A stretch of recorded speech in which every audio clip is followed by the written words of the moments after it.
presse malienne, cela à travers la récompense des organes de presse et des journalistes par catégorie de presse. L'initiative est de l'Union des journalistes reporters du Mali, s'inscrit dans le cadre du lancement des activités de la première édition de la NU de l'Union des journalistes reporters du Mali, cérémonie présidée par le ministre de la Communication, Aliou Abdoulaye Meiga.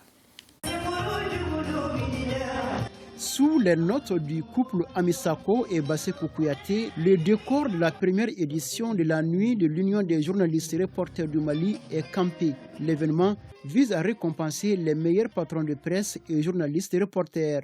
Officiellement créée en 2021, l'Union des journalistes et reporters du Mali a pour objectif valoriser les métiers du journalisme, former et renforcer les capacités des journalistes et reporters.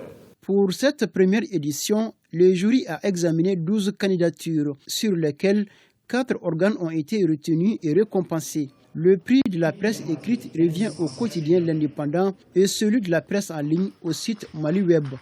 Pour la catégorie de la radio Clédou enlève le prix. Enfin, Chérifla s'adjure le prix de la catégorie télévision. Pour une presse malienne plus compétitive, le parrain plaide pour l'amélioration des conditions de vie et de travail des professionnels. L'un des gros problèmes de la presse au Mali, monsieur le ministre, le président de la Maison de la Presse en a un peu parlé, c'est que les journalistes vivent dans une précarité extrêmement dangereuse. La plupart de ces journalistes ne sont pas payés. Et souvent, quand ils sont envoyés sur le terrain, on leur dit « débrouillez-vous ». Mais comment un journaliste qui a cette capacité dangereuse entre ses mains, comment on peut l'envoyer sur le terrain en lui demandant de se débrouiller? Il va se débrouiller comment? Pour le président de la Maison de la Presse, la refondation du Mali passe nécessairement par l'assainissement de l'espace médiatique. N'est pas journaliste qui le veut. Aujourd'hui, la presse malienne est à la croisée des chemins. Je l'ai dit haut et fort.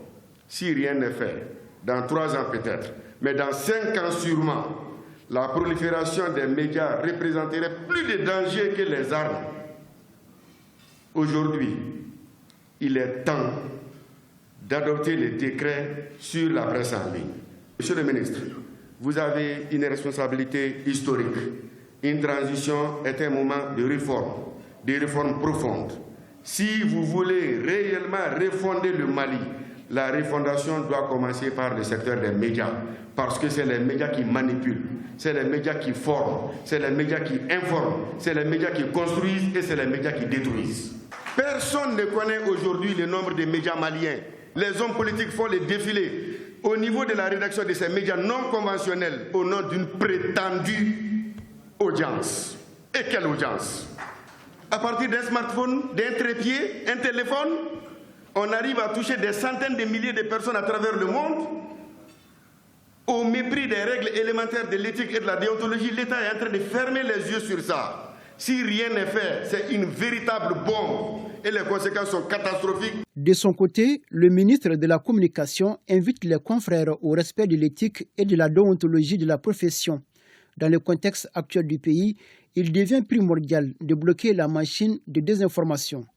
Notre souveraineté et notre combat pour la liberté, vous le savez tous, sont menacés.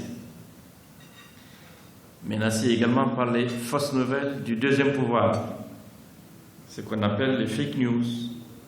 Et c'est donc ma conviction personnelle que de croire que les médias, les journalistes que vous êtes,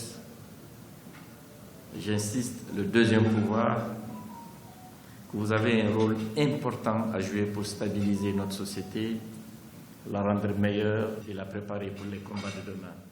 Pour cette première nuit de l'Union des familles reporters du Mali, l'utile a été joint à l'agréable. Outre la récompense des meilleurs organes, les convives ont savouré de la bonne musique.